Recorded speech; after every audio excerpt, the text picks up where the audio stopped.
Hello friends. स्वागत है आप सभी का मेरे इस यूट्यूब चैनल में। जैसा कि आप सभी जानते हैं थर्मोडायनामिक्स का कंप्लीट कोर्स चल रहा है। Okay. First law of thermodynamics complete हो चुका है।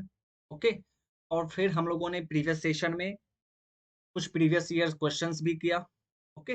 अब इस सेशन में हम लोग second law of thermodynamics start करने जा रहे हैं। और जैसे ही ये चैप्टर एंड होगा फिर हम लोग लास्ट में प्रीवियस ईयर क्वेश्चंस करेंगे सेकेंड लॉ का। ओके। तो चलिए सेशन को स्टार्ट किया जाए। सेशन स्टार्ट करने से पहले मैं आपको बता दूं, जो भी इस चैनल पर न्यू है वो इस चैनल को सब्सक्राइब कर दीजिए एंड अपने फ्रेंड्स में शेयर कर दीजिए। ओके। तो चलिए सेशन को स्टार्ट किया जाए।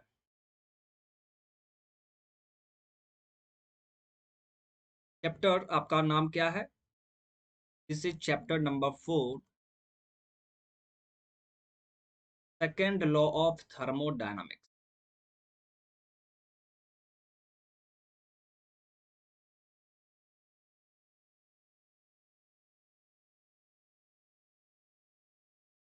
थर्मोडायनामिक्स।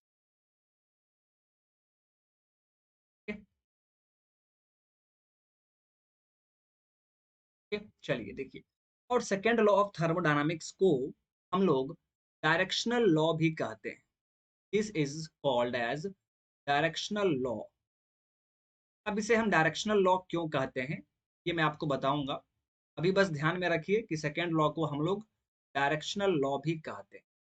ओके। चलिए। तो फर्स्ट लॉ ऑफ थर्मोडायनामिक्स में हमने क्या देखा था कि एनर्जी कंजर्व रहेगा। ओके। आप याद कीजिए कि ऐसा कहीं भी हम लोगों ने नहीं पढ़ा था कि फर्स्ट लॉ के द्वारा किसी भी प्रोसेस का डायरेक्शन हमें पता चल सके। फर्स्ट लॉ का सिंपली ये कहना है कि एनर्जी कंजर्व रहेगा। ओके। जैसे कोई भी दो पॉइंट है, उस दोनों पॉइंट पर एनर्जी सेम रहेगा, दैट मीन्स एनर्जी कंजर्व रहेगा। ये हमें डायरेक्शन नहीं बताता है कि प्रोसेस का डायरेक्शन किधर होगा। ओके। प्रोसेस का डायरेक्शन, मान लीजिए प्रोसेस आपका 1 2 है। फॉर एग्जांपल आपका प्रोसेस मान लीजिए 1 2 है। ये प्रोसेस है मान लीजिए। तो यहाँ पर हमें ये फर्स्ट लॉ के द्वारा हमें ये नहीं पता चलता है कि ये प्रोसेस 1 से 2 जाएगा या ये प्रोसेस 2 से 1 जाएगा। डायरेक्शन हमें नहीं पता चलता है। Okay. But second law of thermodynamics हमें किसी भी प्रोसेस का डायरेक्शन बताता है। ये प्रोसेस किस डायरेक्शन में होगा, किस डायरेक्शन में पॉसिबल है और किस डायरेक्शन में पॉसिबल नहीं है। और ये हमें इंट्रोपी के कॉन्सेप्ट से पता चलता है। सेकेंड लॉ ऑफ थर्मोडायनामिक्स किसी भी प्रोसेस का डायरेक्शन हमें बताएगा through the help of entropy. Entropy के हेल्प से। इसीलिए सेकेंड लॉ ऑफ थर्मोडायनामिक्स को हम लोग डायरेक्शनल लॉ कहते हैं। ओके। आगे हम लोग देखेंगे इस तरह इंट्रोपी के हेल्प से हमें किसी भी प्रोसेस का डायरेक्शन पता चलेगा। वो हम लोग देखेंगे, काफी डिटेल्ड वे में बात करेंगे। ओके। अभी बस आप ये ध्यान में रखिए कि सेकेंड लॉ के द्वारा हमें किसी भी प्रोसेस का डायरेक्शन पता चलेगा। ओके। इसीलिए इसे डायरेक्शनल लॉ कहा जाता है। बट फर्स्ट लॉ हमें डायरेक्शन के बारे में नहीं बताता है। फर्स्ट लॉ का कहना है कि इस पॉइंट पे एंड इस पॉइंट पे एनर्जी कंजर्व रहेगा। ओके। डायरेक्शन के बारे में ये कुछ भी नहीं बताता है। ओके। चलिए। तो ये चीज आपको ध्यान में रखना है, तो ये पॉइंट मैं आपको यहाँ पर लिख दे रहा हूं ताकि आपको ध्यान में रहे।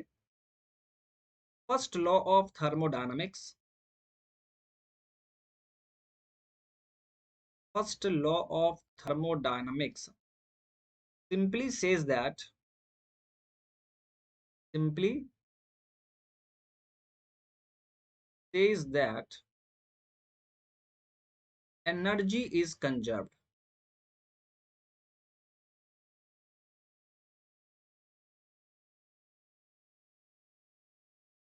It does not tell, it does not tell about the direction of a process, about the direction of a process. ये हमें प्रोसेस का डायरेक्शन नहीं बताता है। तो प्रोसेस का डायरेक्शन हमें कौन बताता है? प्रोसेस का डायरेक्शन हमें सेकेंड लॉ ऑफ थर्मोडायनामिक्स बताता है। It is the second law of thermodynamics. Second law of thermodynamics, which tells about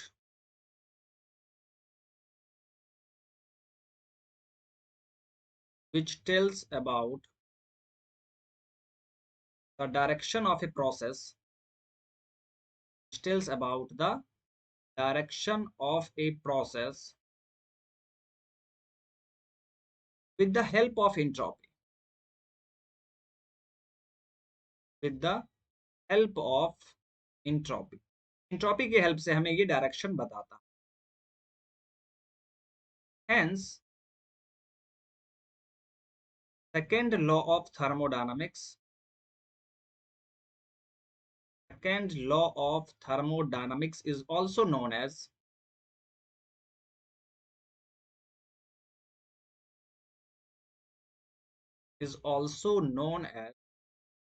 directional law.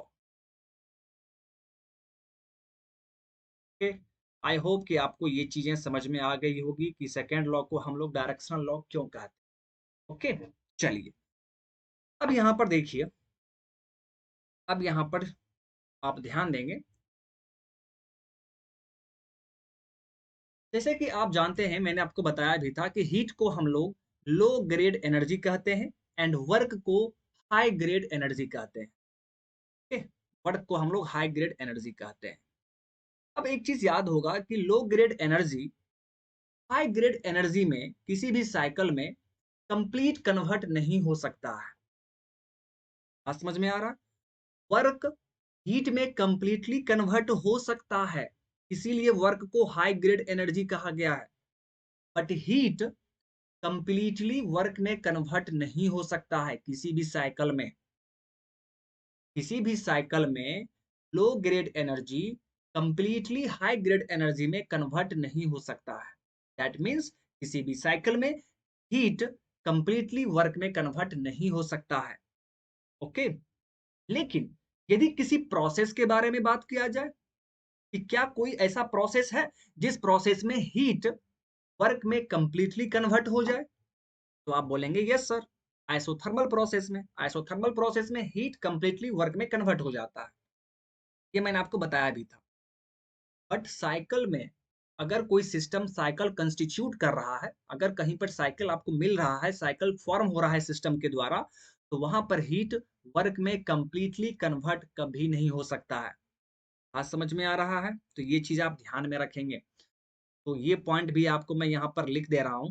As we know that,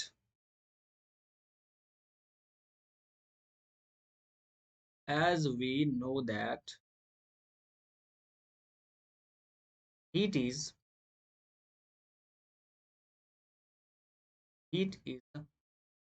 low grade energy and work is high grade energy.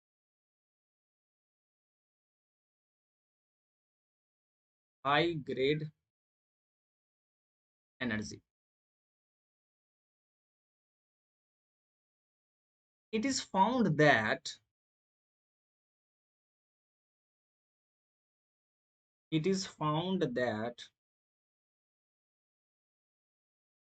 the complete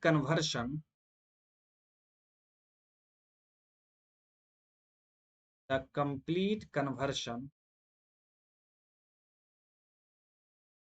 of low grade energy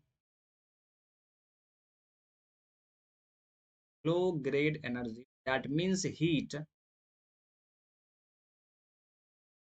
into high grade energy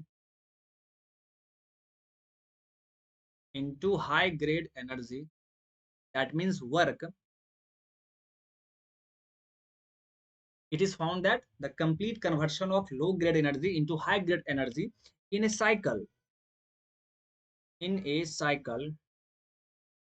is impossible. Okay? तो ये point आप ध्यान में रखेंगे। I hope कि आपको ये चीजें समझ में आ गई होगी। ओके, चलिए अब हम लोग यहाँ पर बात करेंगे थर्मल एनर्जी रिजर्वायर के बारे में।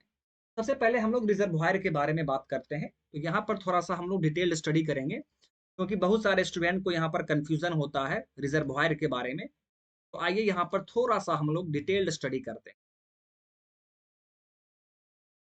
रिजर्वॉयर,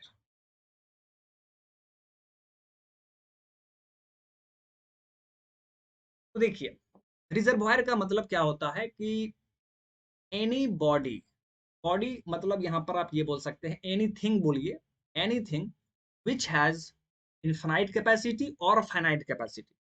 रिजर्वॉयर का मतलब हमेशा ये मत समझ लीजिए कि उसका कैपेसिटी इनफाइनाइट होगा, बिल्कुल भी नहीं। रिजर्वॉयर मतलब ये होता है एक स्टोरिंग डिवाइस होता है ये, ठीक है। कहीं कहीं पर आप स्टोरिंग टैंक बोल सकते हैं, उस स्टोरिंग टैंक को हम लोग रिजर्वॉयर बोल देते हैं।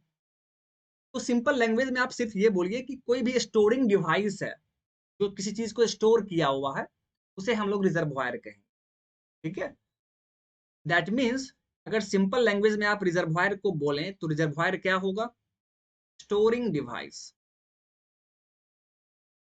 स्टोरिंग डिवाइस ऑफ फाइनाइट और इनफाइनाइट कैपेसिटी। कुछ स्टूडेंट के दिमाग में ये होता है कि रिजर्वॉयर है दैट मीन्स उसका कैपेसिटी हमेशा इनफाइनाइट होगा। बिल्कुल नहीं माय डियर, उसका कैपेसिटी फाइनाइट भी हो सकता है, इनफाइनाइट भी हो सकता है। कैपेसिटी, ओके, तो ये चीज आप ध्यान में रखें। चलिए, तो रिजर्वॉयर का देखिए क्लासिफिकेशन अगर किया जाए तो रिजर्वॉयर का दो क्लासिफिकेशन है, इसको दो भागों में बांटा गया है। एक है आपका, एक क्लासिफिकेशन जो है से हम लोग बॉडी रिजर्वॉयर कहते हैं, body reservoir. And second classification is thermal energy reservoir, thermal energy reservoir, okay. Reservoir दो टाइप का होता है, एक बॉडी रिजर्वॉयर और एक थर्मल एनर्जी रिजर्वॉयर, ठीक है। थर्मोडायनामिक्स में रिजर्वॉयर को दो टाइप में बांटा गया है, एक को हम लोग बॉडी रिजर्वॉयर कहेंगे और एक को हम लोग थर्मल एनर्जी रिजर्वॉयर कहेंगे। सबसे पहले हम लोग यहाँ पर थर्मल एनर्जी रिजर्वॉयर के बारे में देखते हैं। थर्मल एनर्जी रिजर्वॉयर को भी दो पार्ट में बांटा गया है, इसे भी दो पार्ट में बांटा गया है। वन पार्ट इज कॉल्ड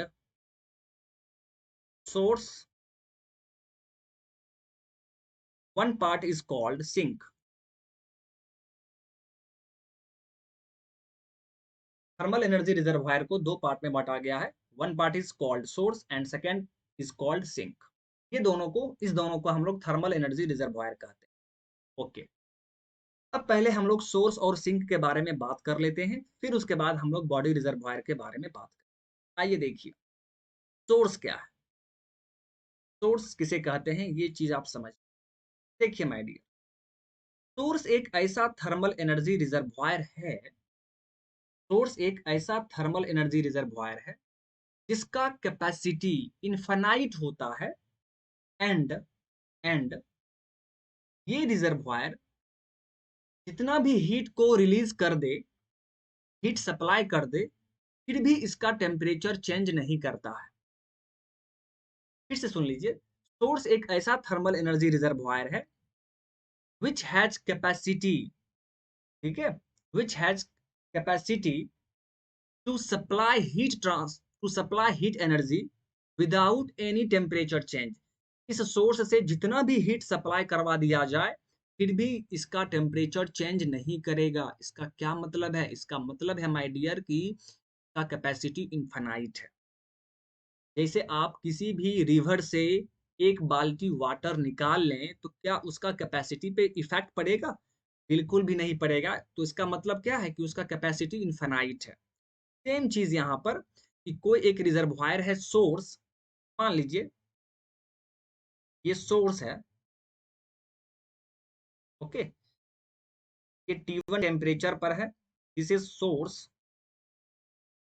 और इस सोर्स से जितना भी हीट सप्लाई कर दिया जाए, यहाँ से, ठीक है, जितना भी यहाँ से हीट को रिलीज कर दिया जाए, दैट मीन्स मान लीजिए Q1 हीट यहाँ से निकल रहा है, तो Q1 अमाउंट कुछ भी हो, कितना भी हीट यहाँ से निकल जाए, बट टेम्परेचर यहाँ पर चेंज नहीं करता है।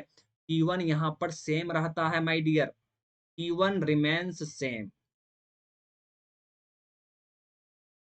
T1 remains same. ओके, का मतलब है कि सोर्स का कैपेसिटी क्या होगा my dear, infinite capacity. Okay, तो ये चीज आपको ध्यान में रखना है। चलिए, अब इसका डेफिनेशन मैं आपको लिख दे रहा हूं, डेफिनेशन आप ध्यान में रखेंगे।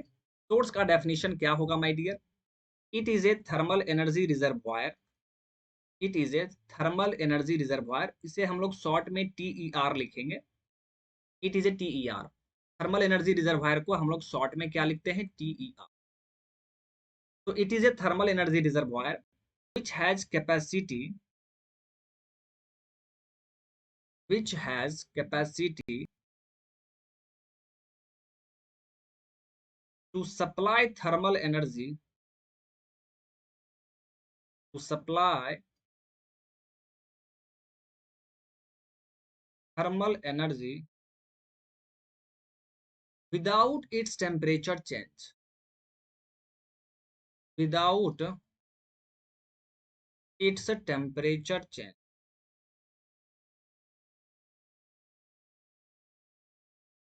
okay? का मतलब है माय डियर कि सोर्स का कैपेसिटी क्या होगा, इनफाइनाइट कैपेसिटी। ठीक है, सोर्स का कैपेसिटी क्या होगा, इनफाइनाइट कैपेसिटी होगा। अब इसी तरह सिंक, सिंक के बारे में देखिए।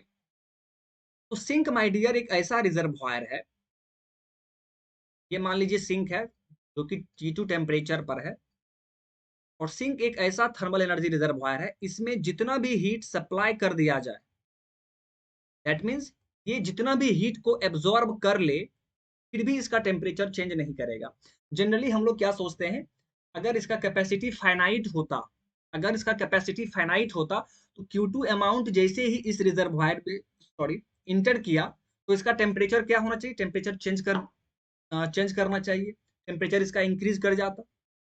बट इसका कैपेसिटी क्या है, इनफाइनाइट है, तो Q2 अमाउंट ऑफ हीट ये एब्जॉर्ब भी कर रहा है, फिर भी इसका टेम्परेचर चेंज नहीं करेगा। ओके, तो ये चीज आप ध्यान में रखेंगे।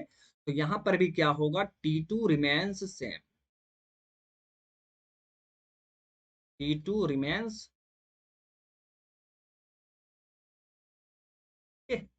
ये चीज आप ध्यान में रखेंगे। तो इसका डेफिनेशन क्या हो जाएगा, सिंक का definition, it is a thermal energy reservoir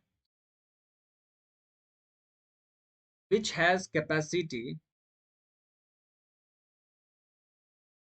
which has capacity absorb thermal energy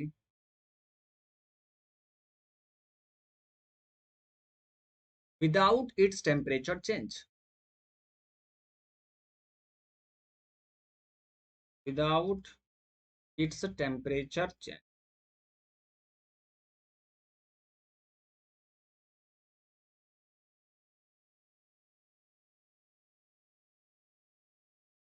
sink एक ऐसा रिजर्वायर है, उसमें जितना भी हीट सप्लाई हो जाएगा, फिर भी उसका टेम्परेचर चेंज नहीं होगा। इसका मतलब है कि इसका भी कैपेसिटी क्या होगा, इनफाइनाइट होगा। तो आप एक चीज ध्यान में रखेंगे कि थर्मल एनर्जी रिजर्वायर एक ऐसा रिजर्वायर है जिसका कैपेसिटी इनफाइनाइट होता है। इसमें इसका दो क्लासिफिकेशन है, और दोनों का आपने देखा कि कैपेसिटी इनफाइनाइट है। That means thermal energy reservoir का कैपेसिटी क्या होगा, इनफाइनाइट कैपेसिटी होगा। ओके, यहाँ तक आपको समझ में आ गया होगा आई थिंक। चलिए, अब यहाँ पर देखिए, अब हम लोग थोड़ा सा बॉडी रिजर्वायर के बारे में बात कर लेते हैं।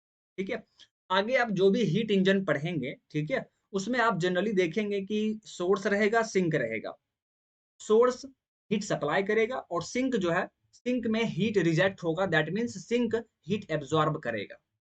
ओके, चलिए, अब हम लोग यहाँ पर थोड़ा सा बॉडी रिजर्वायर के बारे में बात कर। थर्मल एनर्जी रिजर्वायर का कैपेसिटी तो इनफाइनाइट है, बट बॉडी रिजर्वायर का capacity my dear friend finite होता, का कैपेसिटी फाइनाइट हो।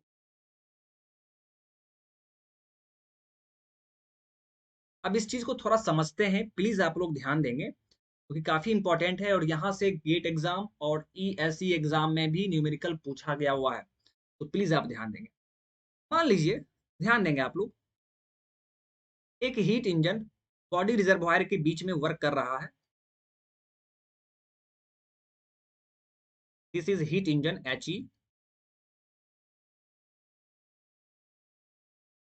ओके, ये दोनों बॉडी रिजर्वायर है हमारे, बॉडी रिजर्वायर, ये भी बॉडी रिजर्वायर है एंड ये भी आपका बॉडी रिजर्वायर है। ये बॉडी रिजर्वायर T1 टेम्परेचर पर है एंड ये बॉडी रिजर्वायर T2 टेम्परेचर पर है। ओके, और ये हीट इंजन दोनों के बीच में वर्क कर रहा है। फर्स्ट जो बॉडी रिजर्वायर है, ये मान लीजिए Q1 हीट सप्लाई किया हीट इंजन को, तो हीट इंजन यहाँ पर वर्क प्रोड्यूस करेगा एंड जो रिमेनिंग हीट होगा उसे रिजेक्ट कर देगा T2 टेम्परेचर को, दैट इज Q2। अब यहाँ पर देखिए क्या होगा, चूंकि ये दोनों बॉडी रिजर्वायर है, का कैपेसिटी फाइनाइट है। आप सोचिए, इस जो T1 टेम्परेचर पर आपका रिजर्वायर है, इसका कैपेसिटी फाइनाइट है, तो यहाँ पर क्या होगा माय डियर, जैसे ही ये रिजर्वायर Q1 हीट सप्लाई करेगा तो इसका टेम्परेचर क्या होगा माय डियर, इसका टेम्परेचर फॉल कर जाएगा, टेम्परेचर घट जाएगा क्योंकि इसका कैपेसिटी फाइनाइट है।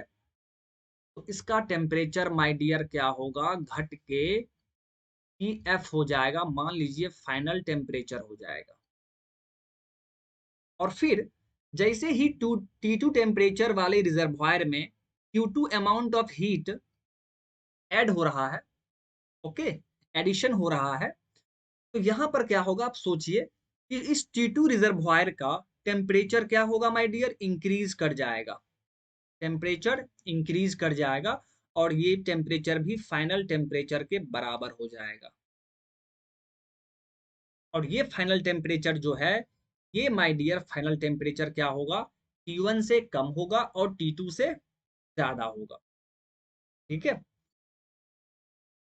T2 से ज्यादा होगा फाइनल टेम्परेचर, बट T1 से कम होगा, क्योंकि T1 टेम्परेचर क्या है, initially T1 temperature is greater than T2। Okay, तभी तो हीट सप्लाई किया जा रहा है, Q1 हीट सप्लाई हुआ है। ओके, तो यहां पर देखिए, तो यहां पर आप क्या देख पा रहे हैं कि इस रिजर्वायर का टेम्परेचर चेंज कर जा रहा है, इसका कैपेसिटी फाइनाइट है। एक चीज हमेशा याद रखेंगे, जब भी कहीं किसी भी क्वेश्चन में बॉडी रिजर्वायर आप देखेंगे, तो बॉडी रिजर्वायर के केस में माय डियर टेम्परेचर चेंज होगा, रिजर्वायर का टेम्परेचर चेंज हो जाएगा, जैसे ही वहां पर हीट इंटरेक्शन होगा टेम्परेचर चेंज कर जाएगा। ओके, क्योंकि इसका कैपेसिटी फाइनाइट होता है, इसका कैपेसिटी इनफाइनाइट नहीं होता है। थर्मल एनर्जी रिजर्वायर का कैपेसिटी इनफाइनाइट होता है, उसमें आपने पढ़ा सोर्स और सिंक। सोर्स सोर्स चाहे जितना भी हीट सप्लाई कर दे, फिर भी इसका टेम्परेचर चेंज नहीं होगा। सिंक सिंक में जितना भी हीट एब्जॉर्ब हो जाए, फिर भी टेम्परेचर चेंज नहीं होगा। बट बॉडी रिजर्वायर के साथ ऐसा नहीं होता है, बॉडी रिजर्वायर का कैपेसिटी फाइनाइट होता है। तो जैसे ही यहाँ पर हीट सप्लाई होगा या हीट एडिशन होगा, तो यहाँ पर टेम्परेचर दोनों का चेंज हो जाएगा और दोनों दोनों का एक फाइनल टेम्परेचर हो जाएगा, दैट मीन्स दोनों इक्विलिब्रियम पर आ जाएगा और दोनों का फाइनल टेम्परेचर TF होगा। ओके, आई होप कि आपको रिजर्वायर के बारे में चीजें समझ में आ गई होगी, क्योंकि इस पर बेस्ड हम लोग आगे क्वेश्चन भी करेंगे। आप देखेंगे किसी किसी न्यूमेरिकल में बॉडी रिजर्वायर के बारे में बात किया जाता है, ठीक है, क्वेश्चन में, तो आप वहां पर इस चीज का ध्यान रखें। ओके, चलिए, तो ये तो हो गया रिजर्वायर के बारे में। अब हम लोग इसके आगे मूव करते हैं। अब हम लोग बात करेंगे statements of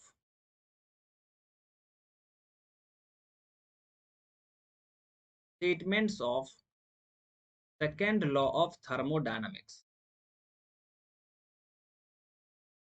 statements of second law of thermodynamics. Thermodynamics thermodynamics के सेकेंड लॉ का यहाँ पर कौन कौन सा स्टेटमेंट है, ये हम लोग यहाँ पर बात करें। ठीक है, तो देखिए यहाँ पर दो स्टेटमेंट हमें पढ़ना है। First statement is Kelvin Planck statement and second statement is Clausius statement. तो दोनों स्टेटमेंट यहाँ पर हम लोग वन बाय वन करके पढ़ेंगे। ओके, तो first statement is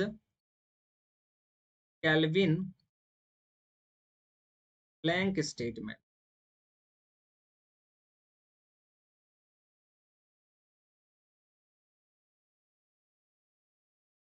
Kelvin Planck statement. अब इस चीज को समझते हैं, ठीक है, थोड़ा सा आप ध्यान देंगे। ओके, थोड़ा सा आप ध्यान देंगे आप। ठीक है, तो सबसे पहले मैं क्या करता हूँ, सबसे पहले मैं इसका स्टेटमेंट लिख दे रहा हूँ, फिर मैं आपको इसको एक्सप्लेन करूंगा। ठीक है, तो सबसे पहले इसका स्टेटमेंट लिख दिया जाए। ओके, चलिए। It is impossible, it is impossible to develop a device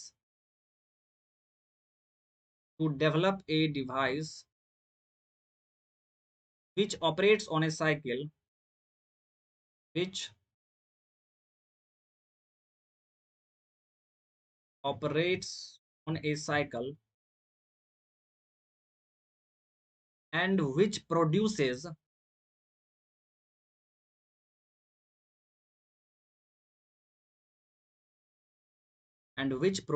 work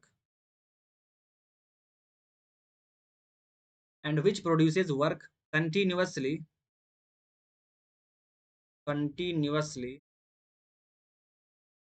and which produces work continuously while exchanging heat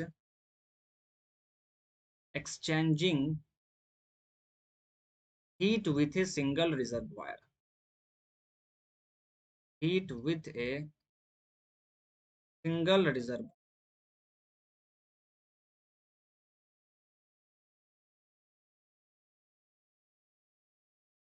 okay, this is the Kelvin Planck statement. अब इस चीज को थोड़ा समझिए। ठीक है, क्या कह रहा है, कह रहा है कि it is impossible to develop a device, एक ऐसा डिवाइस डेवलप करना इम्पॉसिबल है जो साइकिल पे ऑपरेट कर रहा हो एंड वर्क कंटिन्यूअसली हमें मिल रहा हो, जबकि वो डिवाइस किसी एक ही रिजर्वायर के साथ हीट का एक्सचेंज कर रहा हो। तो इस तरह का डिवाइस बनाना पॉसिबल नहीं है।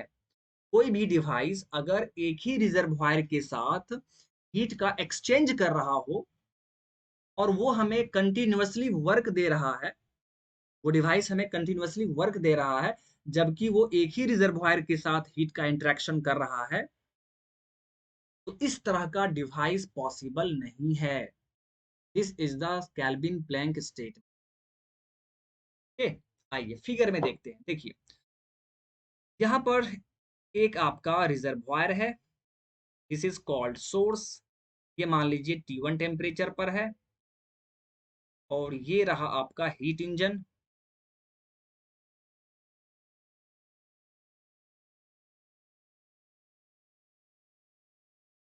और ये heat engine continuously work supply दे रहा है, जबकि ये सिर्फ एक ही रिजर्वायर के साथ हीट का इंटरेक्शन कर रहा है।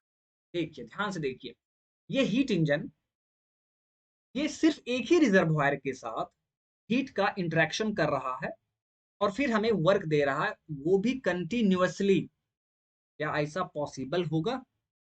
बिल्कुल पॉसिबल नहीं होगा। यहाँ हर एक इंजन के लिए, हर एक डिवाइस के लिए दो रिजर्वायर होना जरूरी है। ठीक है, क्योंकि वहां पर हीट का रिजेक्शन भी होगा। ठीक है, बट यहाँ पर आप क्या देख रहे हैं कि सिंगल रिजर्वायर है, तो ये आपका डिवाइस पॉसिबल नहीं है। ये किन का स्टेटमेंट है? तो ये केल्विन प्लैंक के द्वारा दिया गया स्टेटमेंट है। तो अगर ये डिवाइस आपने डेवलप कर दिया, मान लीजिए कोई किसी ने डेवलप कर दिया, ठीक है, तो इसका यदि आप एफिशिएंसी निकालना चाहेंगे तो यहाँ पर क्या किस तरह निकलेगा वो देख लीजिए। यहाँ पर Q1 इज इक्वल टू क्या है, W, क्योंकि जितना भी हीट सप्लाई हुआ है वो उस पूरा का पूरा वर्क में कन्वर्ट हो गया है। ओके, क्योंकि ये डिवाइस पॉसिबल नहीं है तो इस डिवाइस को PMM2 कहा गया है। PMM2, आपने PMM1 पढ़ा था, मैंने आपको बताया था। इसी तरह यहाँ पर आप देख देख पा रहे हैं कि this device is called PMM2 और इसका फुल फॉर्म क्या होगा, perpetual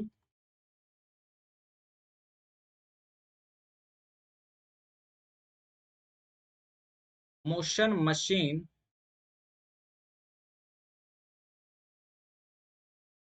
of second kind. Perpetual motion machine of second kind. Okay, चलिए, तो अब इस डिवाइस का हम लोग एफिशिएंसी निकालते हैं। एफिशिएंसी इज इक्वल टू हम लोग जानते हैं output divide by input.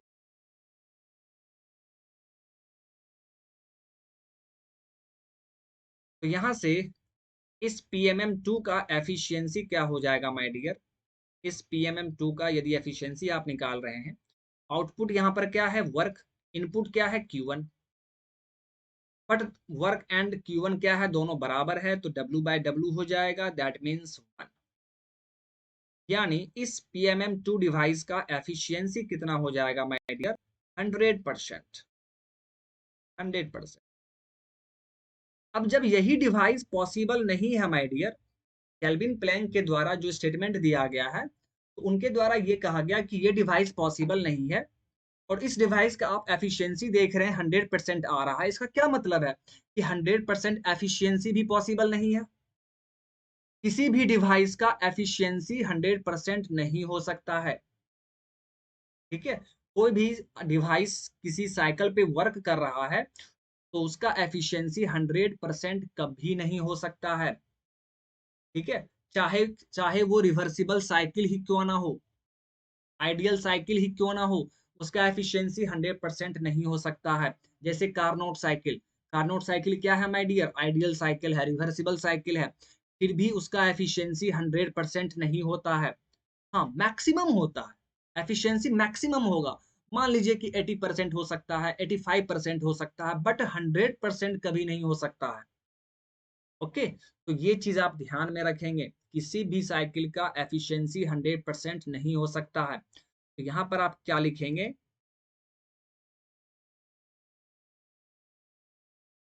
Since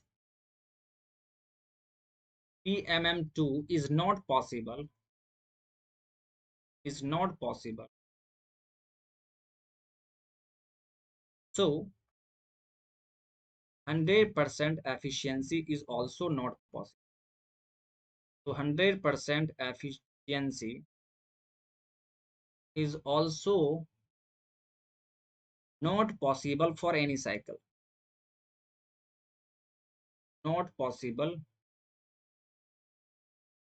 for any cycle।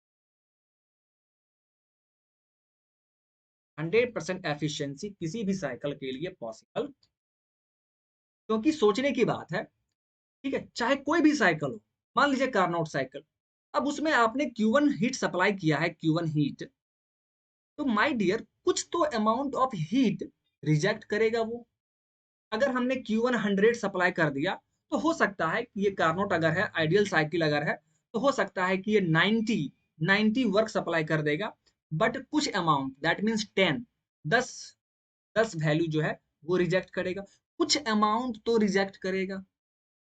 ठीक है, ऐसा पॉसिबल ही नहीं है कि आपने 100 सप्लाई किया हीट और आपको 100 वर्क मिल गया और डिवाइस साइकिल पे काम कर रहा, तो ऐसा पॉसिबल ही नहीं है। और यहाँ पर क्या बोला जा रहा है कि वर्क कंटिन्यूअसली मिल रहा है हमें। यहाँ पर देखिए सेंटेंस में कंटिन्यूअसली वर्क मिल रहा है। क्या कंटिन्यूअसली वर्क मिल पाएगा यहाँ पर, बिल्कुल नहीं माय डियर, कंटिन्यूअसली वर्क मिलने का यहाँ पर कोई सवाल ही नहीं है। ओके, तो ये चीज आप ध्यान में रखेंगे।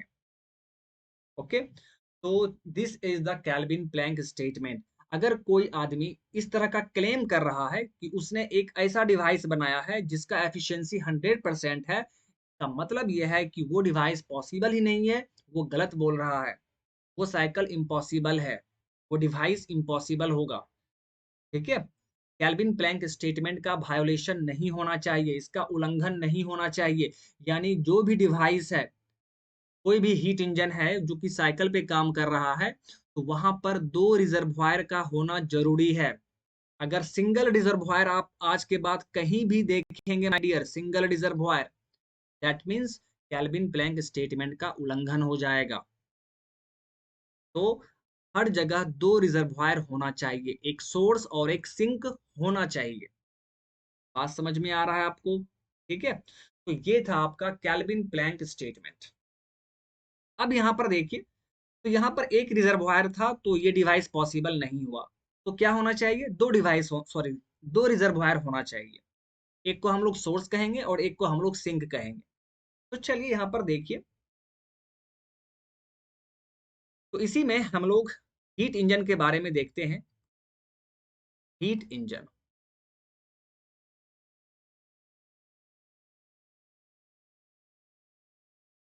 तो हीट इंजन, तो यहाँ पर क्या होना चाहिए? 2 रिजर्वायर होगा माय डियर। ये मान लीजिए T1 टेम्परेचर पर है, this is your heat engine. ये हमारा सिंक रिजर्वायर है जो कि T2 टेम्परेचर पर है, दिस इज योर सोर्स। ये हमारा सिंक और ये हमारा हीट इंजन। ओके, और यहाँ पर सोर्स Q1 हीट सप्लाई कर रहा है हीट इंजन को। हीट इंजन यहाँ पर उसका कुछ पार्ट, उस Q1 हीट का कुछ पार्ट जो है वो वर्क में कन्वर्ट कर देगा, और जो रिमेनिंग पार्ट बच जाएगा उसे सिंक में रिजेक्ट कर देगा, यानी वो सिंक एब्जॉर्ब कर लेगा। ठीक है, तो ये है आपका हीट इंजन। और आप यहाँ पर देख रहे हैं कि 2 रिजर्वायर है, दैट मीन्स ये पॉसिबल है। केल्विन प्लैंक का कहना था कि सिर्फ एक रिजर्वायर अगर रहेगा तो वो पॉसिबल नहीं होगा, बट यहाँ 2 रिजर्वायर है, तो इसे आप सिंपली हीट इंजन कहेंगे। तो हीट इंजन एक ऐसा डिवाइस है जिसमें पार्ट ऑफ हीट वर्क में कन्वर्ट होता है, और जो रिमेनिंग हीट होता है वो सिंक को रिजेक्ट हो जाता है। ओके, तो हीट इंजन का डेफिनेशन आप लिख सकते हैं, it is a device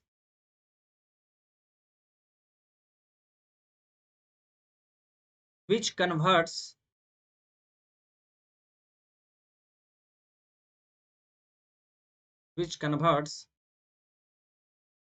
part of heat into work and reject reject the remaining heat, reject the remaining heat into the sink,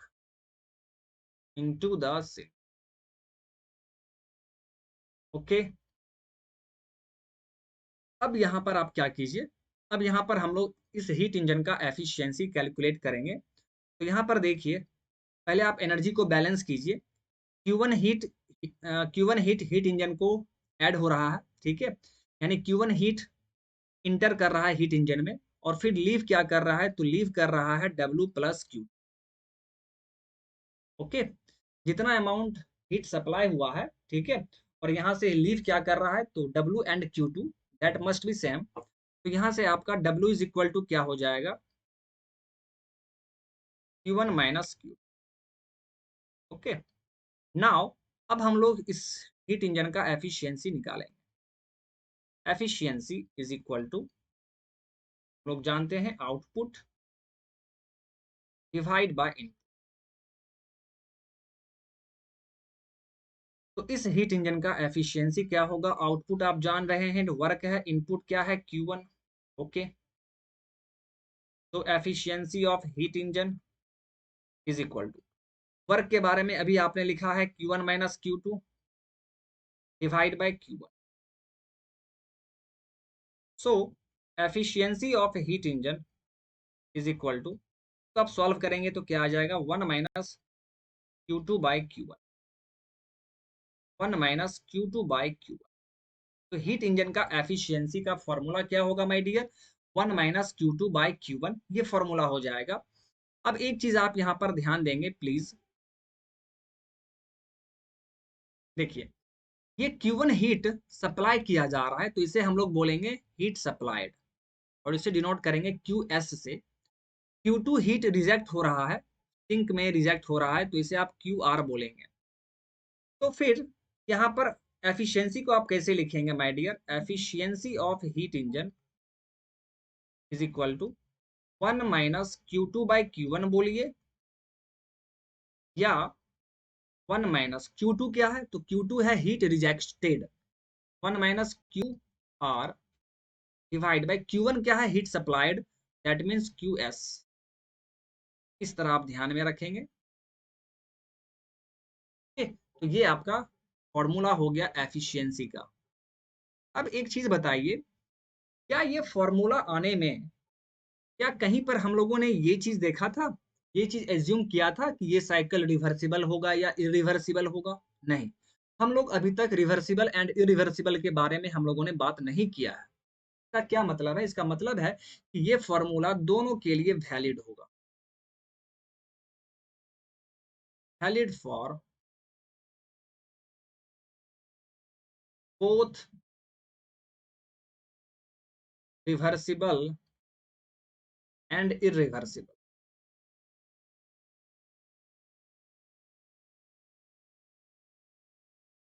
valid for both reversible and irreversible, दोनों के लिए valid होगा ये फॉर्म।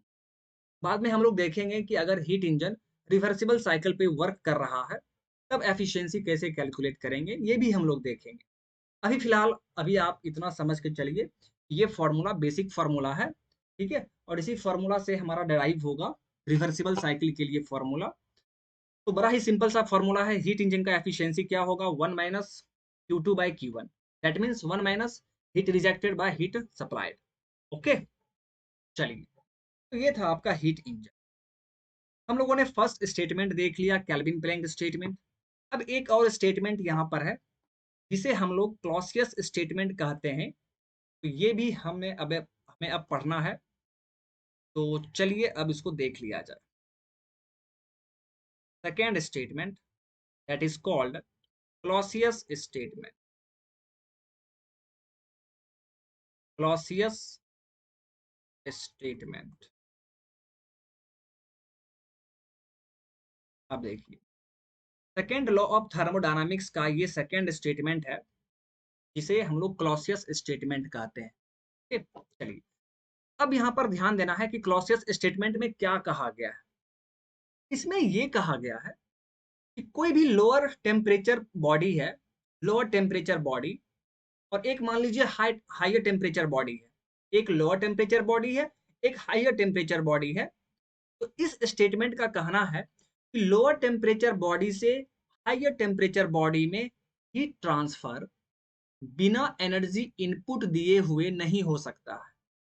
मतलब अपने आप नहीं हो सकता है, फ्रीली नहीं हो सकता है।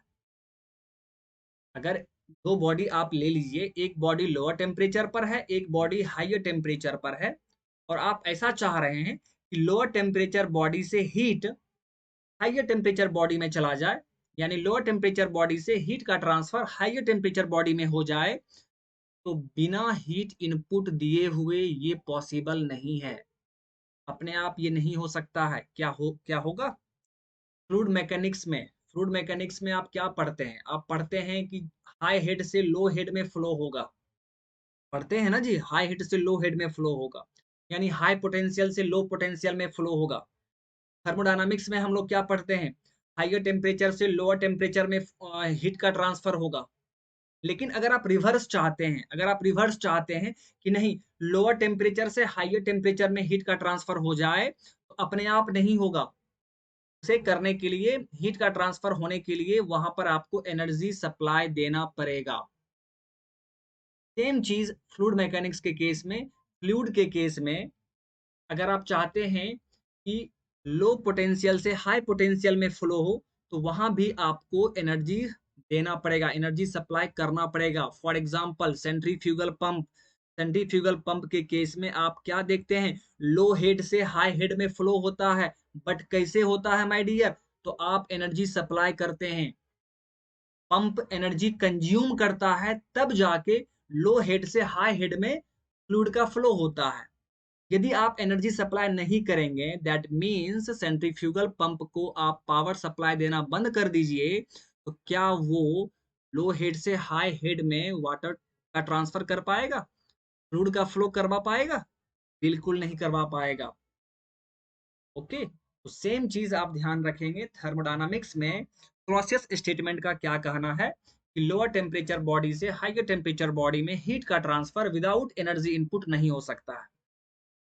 This is called Clausius statement. तो चलिए यहाँ पर मैं आपको पहले स्टेटमेंट लिख दे रहा हूं। स्टेटमेंट देख लीजिए। It is impossible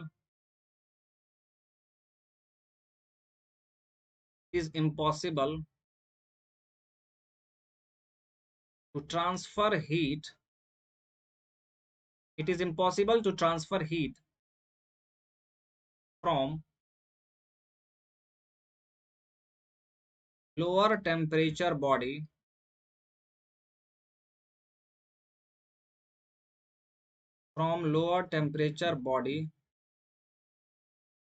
to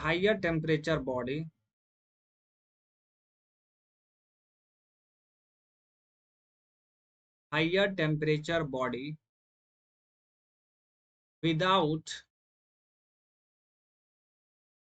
without any energy input, without any energy input.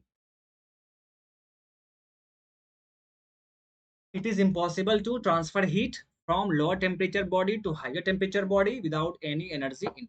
आइए यहाँ पर देखिए, फिगर देख लीजिए। दिस इज T1,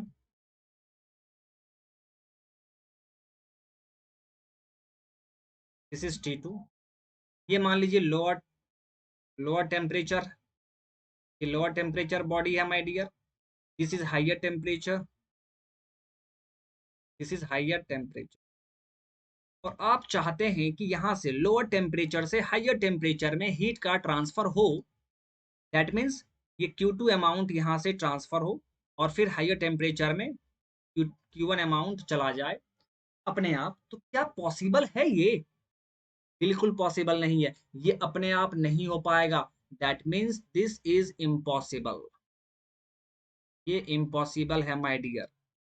और इसे ही हम लोग क्लॉसियस स्टेटमेंट कहते हैं, इसे ही हम लोग क्लॉसियस स्टेटमेंट कहते हैं।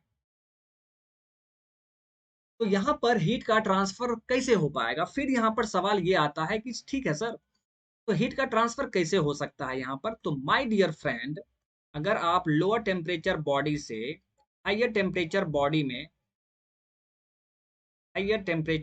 में हीट का ट्रांसफर करवाना चाह रहे हैं, मान लीजिए Q2 अमाउंट आप यहाँ से ट्रांसफर करवाना चाह रहे हैं, तो ये अपने आप नहीं होगा। उसके लिए आपको यहाँ पर वर्क सप्लाई करना होगा, आपको यहाँ पर वर्क सप्लाई करना होगा। तब जाके इस लोअर टेम्परेचर बॉडी से हीट ट्रांसफर शुरू होगा, तब इस लोअर टेम्परेचर बॉडी से Q2 अमाउंट का ट्रांसफर होना शुरू होगा और फिर इस हायर टेम्परेचर बॉडी को Q1 हीट मिलेगा, सप्लाई होगा। ठीक है, दिस इज हायर टेम्परेचर, यानी ये पॉसिबल है, ये पॉसिबल है। का मतलब ये है my dear, lower temperature body से हायर टेम्परेचर बॉडी में भी हीट का ट्रांसफर हो सकता है, बट कंडीशन ये है कि वहां पर वर्क सप्लाई करना होगा, हमें एनर्जी सप्लाई हमें देना पड़ेगा, तब ये पॉसिबल है। अगर आप नहीं दे रहे हैं तो वहां पर ये हीट ट्रांसफर पॉसिबल नहीं है, नहीं हो पाएगा। यही स्टेटमेंट को हम लोग कहते हैं Clausius statement. Okay, I hope कि आपको समझ में आ गया होगा। चलिए, अब यहीं पर हम लोग इसी के बाद हम लोग दो डिवाइस पढ़ते हैं, एक रेफ्रिजरेटर और एक हीट पंप, क्योंकि सब कुछ वही है। ठीक है, ये डिवाइस जो आप यहाँ पर देख रहे हैं, जो डिवाइस आप यहाँ पर देख रहे हैं, ये डिवाइस रेफ्रिजरेटर भी हो सकता है और ये डिवाइस हीट पंप भी हो सकता है। दोनों में से कोई भी हो सकता है ये, क्योंकि रेफ्रिजरेटर एंड हीट पंप में भी सेम यही चीज होता है। लोअर टेम्परेचर से हाई टेम्परेचर में हीट का ट्रांसफर होता है और उसे वर्क सप्लाई करना पड़ता है। तो यहाँ से हमें दो डिवाइस के बारे में पढ़ना होगा। सबसे पहले हम लोग रेफ्रिजरेटर के बारे में पढ़ेंगे, फिर हम लोग हीट पंप के बारे में पढ़ेंगे। ओके, चलिए, तो चलिए स्टार्ट किया जाए। अब हम लोग सबसे पहले रेफ्रिजरेटर के बारे में बात करें। प्रोसेस स्टेटमेंट पढ़ने के बाद हम लोग सबसे पहले क्या देखेंगे, रेफ्रिजरेटर।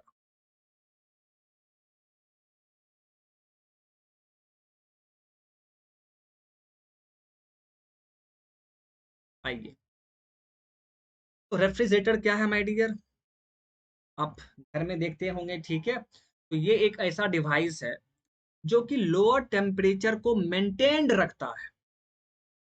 मेंटेन्ड वर्ड बोलना पड़ेगा आपको। ये लोअर टेम्परेचर को मेंटेन्ड करता है एज कंपेयर टू सराउंडिंग्स। क्योंकि हमें क्या चाहिए कि रेफ्रिजरेटर में जो भी ऑब्जेक्ट हम रख रहे हैं वो हमेशा लोअर टेम्परेचर पर मेंटेन्ड रहे। अगर मेंटेन्ड नहीं हुआ, दैट मीन्स थोड़ा देर के लिए टेम्परेचर उसका घट गया बट फिर से उसका टेम्परेचर हाई हो गया, तो फिर क्या फायदा, फिर तो आपका ऑब्जेक्ट खराब हो जाएगा ना। तो हमें उस ऑब्जेक्ट को स्पॉइल होने से बचाना है, तो वहां पर क्या करना पड़ता है, वहां पर जरूरी है कि टेम्परेचर मेंटेन्ड रहे। अगर रेफ्रिजरेटर आप कुछ देर के लिए ऑन करके छोड़ दीजिए, ठीक है, तो आप देखेंगे कि टेम्परेचर मान लीजिए -5 डिग्री सेल्सियस और वो मेंटेन्ड रहेगा थोड़ा देर के लिए। और फिर आप कुछ देर के बाद रेफ्रिजरेटर को ऑफ कर दीजिए, तो आप क्या देखेंगे, जो ऑब्जेक्ट का टेम्परेचर -5 हो चुका था और वो मेंटेन्ड था, -5 पे ही मेंटेन्ड था, अब उसका टेम्परेचर धीरे धीरे राइज करने लगेगा, क्योंकि आपका रेफ्रिजरेटर क्या हो गया, ऑफ हो गया। अब ये टेम्परेचर मेंटेन्ड नहीं रहेगा। तो वहां पर आपको क्या करना होगा, अगर आप चाहते हैं कि लोअर टेम्परेचर मेंटेन्ड हो, तो आपको कंटिन्यूअसली वर्क सप्लाई करते रहना पड़ेगा। ओके, आप कंटिन्यूअसली वर्क सप्लाई करते रहेंगे और कंटिन्यूअसली लोअर टेम्परेचर बॉडी से हीट का ट्रांसफर होते रहेगा। मतलब lower temperature body lower temperature पर मेंटेन्ड रहेगा। और ये कब पॉसिबल होगा, जब रेफ्रिजरेटर साइकिल पे वर्क कर रहा हो, क्योंकि आपको मेंटेन करना है लोअर टेम्परेचर। ये तभी पॉसिबल होगा जब रेफ्रिजरेटर साइकिल पे वर्क करेगा। अगर साइकिल पे वर्क नहीं करेगा माय डियर, अगर ये प्रोसेस पे सिर्फ काम करेगा, तो प्रोसेस तो कुछ देर के बाद खत्म हो जाएगा, कंप्लीट हो जाएगा। फिर उसके बाद क्या होगा, फिर उसके बाद टेम्परेचर मेंटेन नहीं हो पाएगा। तो टेम्परेचर मेंटेन करना है, that means refrigerator must operate on a cycle. Okay, I hope कि आपको समझ में आ गया होगा। चलिए, तो पहले इसका डेफिनेशन लिख दिया जाए, फिर हम लोग इसका फिगर देखेंगे। It is a device, it is a device which maintains lower temperature, which maintains lower temperature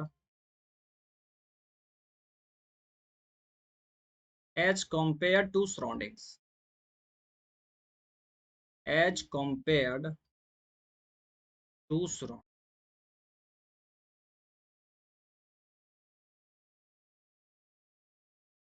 okay, surrounding के कंपैरिजन में लोअर टेम्परेचर को मेंटेन करता है, ठीक है, दैट मीन्स सिस्टम के लोअर टेम्परेचर को मेंटेन करता है, ठीक है। अब देखिए, as lower temperatures are to be maintained,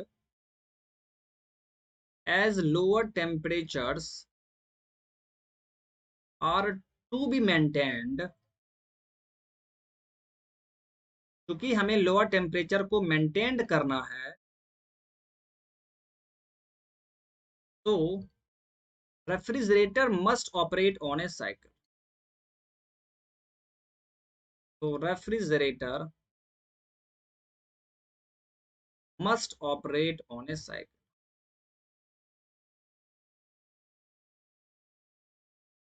refrigerator को साइकिल पे वर्क करना ही पड़ेगा। अगर साइकिल पे वर्क नहीं किया तो आप खुद सोच के देखिए, कुछ देर के बाद टेम्परेचर क्या होगा, सॉरी, कुछ देर के बाद प्रोसेस कंप्लीट हो जाएगा और फिर लोअर टेम्परेचर मेंटेन्ड नहीं हो पाएगा। लेकिन जब साइकिल पे वर्क करेगा तो साइकिल कभी क्या होगा, नंबर ऑफ साइकिल होता है, वहां पर एक साइकिल कंप्लीट हुआ, फिर दूसरा साइकिल, फिर तीसरा साइकिल, तो ये कभी कभी खत्म नहीं होगा और फिर लोअर टेम्परेचर हमेशा मेंटेन रहेगा। आइए, अब यहाँ पर देखिए, अब यहाँ पर हम लोग रेफ्रिजरेटर का फिगर ड्रॉ कर देते हैं। ये आपका सोर्स T1 टेम्परेचर पर है, दिस इज रेफ्रिजरेटर और दिस इज सिंक। ये आपका सोर्स है।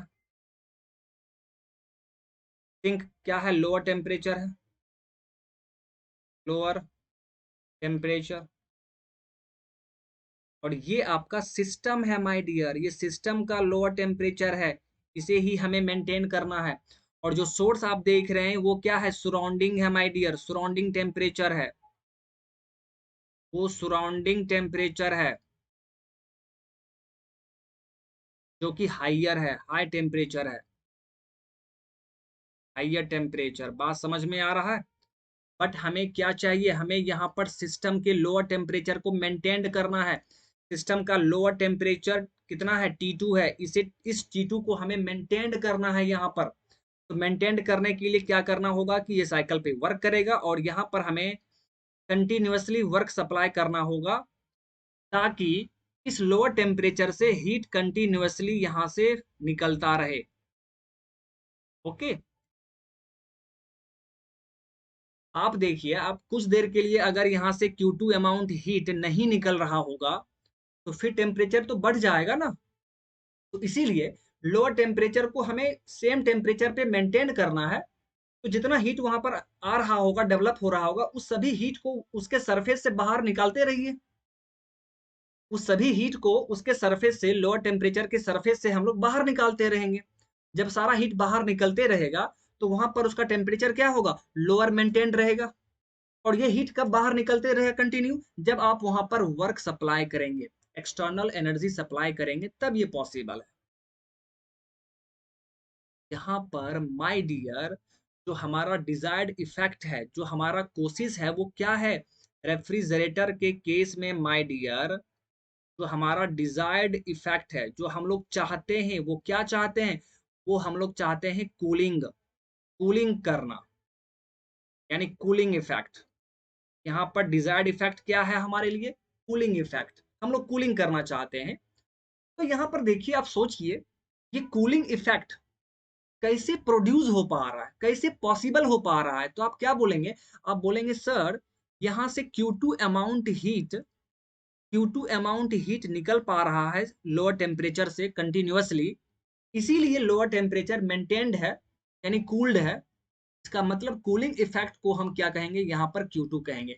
यानी Q2 को हम लोग कूलिंग इफेक्ट कहते हैं। Q2 को हम लोग क्या कहेंगे? कूलिंग इफेक्ट, क्योंकि यही हीट बाहर कंटिन्यूअसली रिमूव हो रहा है सिस्टम से, इसी कारण सिस्टम कूल हो रहा है। तो कूलिंग इफेक्ट क्या कहलाएगा? Q2 कहलाएगा। ओके। कोई तरह का दिक्कत आपको नहीं हो रहा होगा आई थिंक। चलिए अब इसके आगे मूव करते हैं।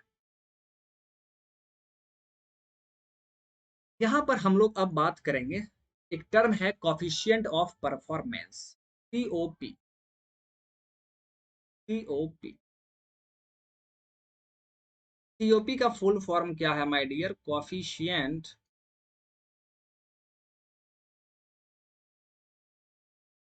Coefficient of performance. Coefficient of performance. आइए अब यहाँ पर देखिए, थोड़ा सा हम लोग यहाँ पर COP के बारे में बात कर लेते हैं। COP का जो बेसिक फॉर्मूला होता है माय डियर, ये होता है desired effect, desired effect divide by energy input. ये बेसिक फॉर्मूला है my dear, basic formula. Coefficient of performance is equal to desired effect by energy input. अब यदि मैं आपसे बोलूं कि बाबू, रेफ्रिजरेटर के केस में, रेफ्रिजरेटर के केस में COP क्या होगा, तो आप क्या कहेंगे? COP ऑफ रेफ्रिजरेटर, फॉर्मूला क्या है? Desired effect. रेफ्रिजरेटर के केस में हमारा डिजायर्ड इफेक्ट क्या है? कूलिंग करना, कूलिंग इफेक्ट। तो आप क्या लिखेंगे? Cooling effect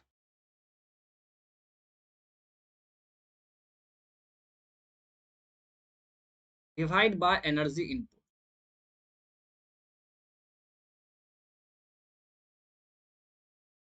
okay. आइए, तो COP of refrigerator my dear क्या हो जाएगा? कूलिंग इफेक्ट यहाँ पर कितना है? Q2। Divide by energy input कितना है W। तो पहला फॉर्मूला तो आपका ये हो गया। रेफ्रिजरेटर का COP आप कैसे फाइंड आउट करेंगे, that is Q2 divide bye W। Q2 यहाँ पर क्या है, कूलिंग इफेक्ट, और W क्या है, एनर्जी इनपुट। ओके, तो ये चीज आप ध्यान में रखेंगे। अब यहाँ से देखिए, फिर आप यहाँ पर एनर्जी को बैलेंस कीजिए, तो आप क्या देख रहे हैं, W हीट इंटर हो रहा है सिस्टम के अंदर, दैट मीन्स रेफ्रिजरेटर के अंदर, प्लस Q2 हीट भी ऐड हो रहा है, इज इक्वल टू क्या हो जाएगा, Q1। तो यहाँ से W इज इक्वल टू क्या होगा माय डियर,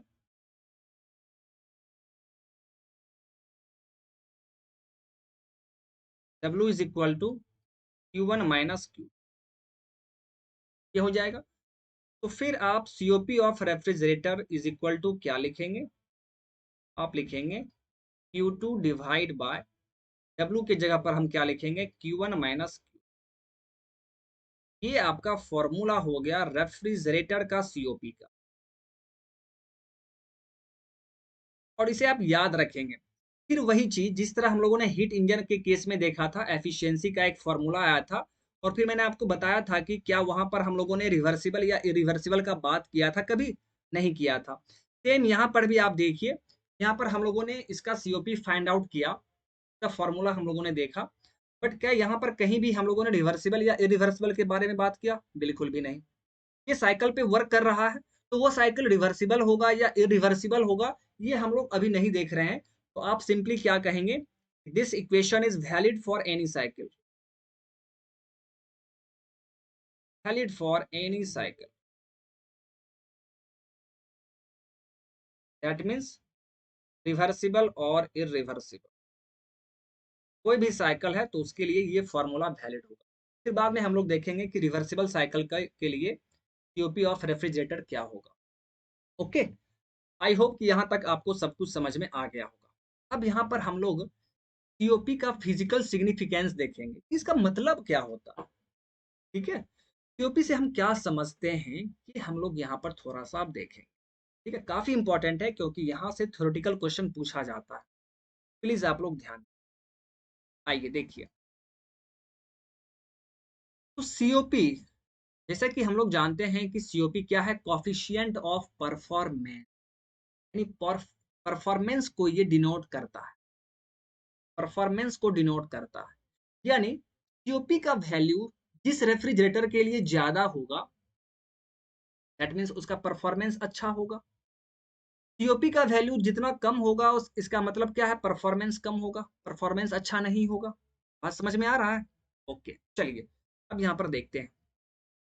तो अभी हम लोगों ने देखा कि COP of refrigerator is equal to Q2 by W, ये फॉर्मूला हम लोगों ने देखा। अब देखिए, for for a given Q2, अगर Q2 हीट गिवन हो, यानी सेम हो, ठीक है। दो रेफ्रिजरेटर लीजिए, दोनों रेफ्रिजरेटर को मान लीजिए Q2 amount of heat lower temperature से रिमूव करना है, Q2 amount cooling effect, Q2 amount दोनों रेफ्रिजरेटर से बाहर निकालना है, तो उसे हम लोगों ने सेम मान लिया। तो उस टाइम दोनों ही रेफ्रिजरेटर का COP और W का रिलेशन क्या हो जाएगा, देखिए, तो COP is inversely proportional to W। आप देखिए, अब यहाँ पर दो केस होगा, इफ इफ जिस रेफ्रिजरेटर का COP, ध्यान से देखेंगे, मान लीजिए किसी रेफ्रिजरेटर का COP ज्यादा है, इसका क्या मतलब है, अगर COP ज्यादा है तो वर्क वहां पर क्या होगा माय डियर, वर्क जो इनपुट होगा वो क्या होगा, वर्क इनपुट कम होगा, वर्क इनपुट क्या होगा माय डियर, कम होगा। यानी वो refrigerator come amount of energy consume कर रहा होगा, और जब refrigerator come amount of energy consume कर रहा होगा, तो आपका इलेक्ट्रिसिटी बिल कम आएगा, दैट मीन्स कॉस्ट कम होगा, दैट मीन्स कॉस्ट कम होगा माय डियर, आपको कम खर्चा होगा। यानी जिस रेफ्रिजरेटर का COP ज्यादा होता है, इसका क्या मतलब है कि वहां पर वर्क कंजम्पशन, एनर्जी कंजम्पशन कम है, वो कम एनर्जी कंज्यूम करेगा। ठीक है, वो कम इलेक्ट्रिकल एनर्जी कंज्यूम करेगा, तो आपका इलेक्ट्रिसिटी बिल कम आएगा, दैट मीन्स कॉस्ट कम होगा आपका। लेकिन यदि किसी रेफ्रिजरेटर का सीओपी कम है, इसका क्या मतलब है? तो यहां से देखिए, इस रिलेशन से देखिए, इनवर्सली प्रोपोर्शनल है माय डियर। तो बस वहीं से आपको देखना है कि किसी रेफ्रिजरेटर का सीओपी कम हो गया, दो रेफ्रिजरेटर आप कंपेयर कर रहे हैं, दोनों में से मान लीजिए किसी एक का कम है। इसका क्या मतलब है कि सीओपी कम कब होगा? जब वहां पे वर्क इनपुट ज्यादा होगा, वो ज्यादा एनर्जी ले रहा होगा, ज्यादा एनर्जी कंज्यूम कर रहा होगा। और ज्यादा एनर्जी कंज्यूम करने का मतलब क्या है कि कॉस्ट ज्यादा होगा, इलेक्ट्रिसिटी बिल माय डियर ज्यादा आएगा, इलेक्ट्रिसिटी बिल ज्यादा आएगा माय डियर। आई होप कि आपको ये चीज समझ में आ गया। तो यहाँ पर कंक्लूजन क्या है माय डियर? कंक्लूजन क्या है my dear? COP represents, COP represents running cost of the system, running cost of the system. बस यही पॉइंट मैं लिख के छोड़ दे रहा हूँ, क्योंकि अब जो मैं यहाँ पे लिखना जा रहा हूँ वो पॉइंट मैंने यहाँ पर लिख दिया है, ये दोनों पॉइंट। कि यदि किसी रेफ्रिजरेटर का सीओपी यदि सीओपी ज़्यादा है तो वहाँ पे कॉस्ट कम लगेगा, यदि किसी का सीओपी कम है तो वहाँ पे कॉस्ट ज़्यादा होगा। अब इसी चीज़ को सेंटेंस में यहाँ पे लिखना है, तो आई होप कि आप समझ गए होंगे, ठीक है। तो यहाँ पर सेंटेंस में लिखने की जरूरत नहीं है।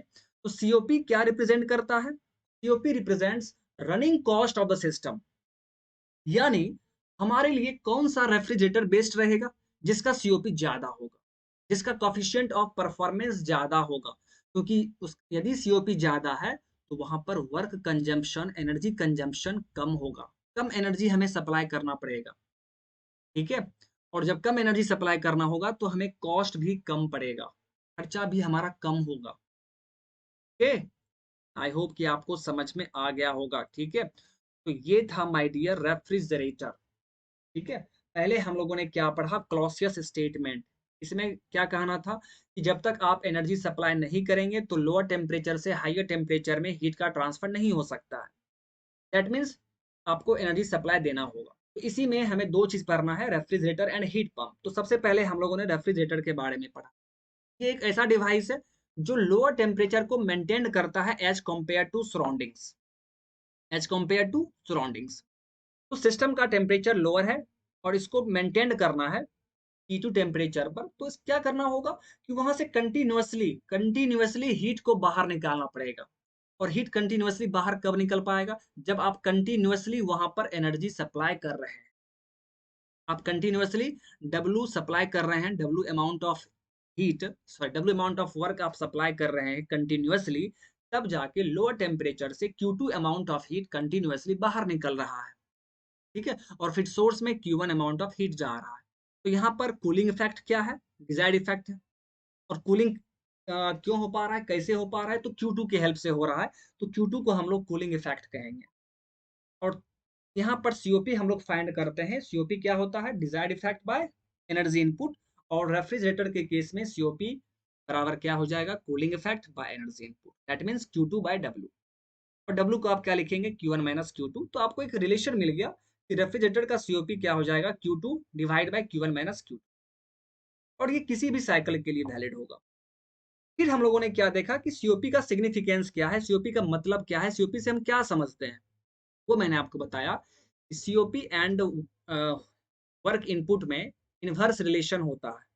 अगर किसी रेफ्रिजरेटर का सीओपी ज्यादा है, दैट मीन्स वहां पर वर्क इनपुट क्या होगा? कम होगा, कम सप्लाई लेगा, वो कम एनर्जी कंज्यूम करेगा, दैट मीन्स कॉस्ट कम होगा। और यदि किसी रेफ्रिजरेटर का सीओपी कम है, दैट मीन्स वहां पे ज्यादा अमाउंट ऑफ वर्क सप्लाई करना पड़ेगा, ज्यादा कंजम्पशन होगा, तो कॉस्ट बढ़ जाएगा। दैट मीन्स कि रनिंग कॉस्ट को रिप्रेजेंट करता है। तो जब भी हम लोग रेफ्रिजरेटर खरीदेंगे तो हम लोग ये देख लेंगे कि सीओपी किसका ज्यादा है, उस रेफ्रिजरेटर का सीओपी ज्यादा होना चाहिए। ओके, तो चलिए, रेफ्रिजरेटर तो हो गया, ठीक है। अब इसके बाद क्या है? इसके बाद हमें पढ़ना है हीट पंप के बारे में, हीट पंप के बारे में। और फिर वहां पर अभी हम लोग सीओपी देखेंगे कि हीट पंप का सीओपी क्या होगा। ओके, बट इस सेशन में हम लोग नहीं देखेंगे, ठीक है। तो आज का इस सेशन को हम लोग यहीं पर स्टॉप करते हैं। नेक्स्ट सेशन में हम लोग हीट पंप से स्टार्ट करेंगे। रेफ्रिजरेटर हो चुका है, इसके आगे हम लोग हीट पंप से स्टार्ट करेंगे नेक्स्ट सेशन में। ओके, और जो लोग भी चैनल पर न्यू हैं, ठीक है, यदि उनको सेशन अच्छा लग रहा हो, सारा कॉन्सेप्ट समझ में आ रहा हो, तो आप चैनल को सब्सक्राइब कर दीजिए और अपने फ्रेंड्स में शेयर कर दीजिए। ओके, तो thank you my dear, bye bye.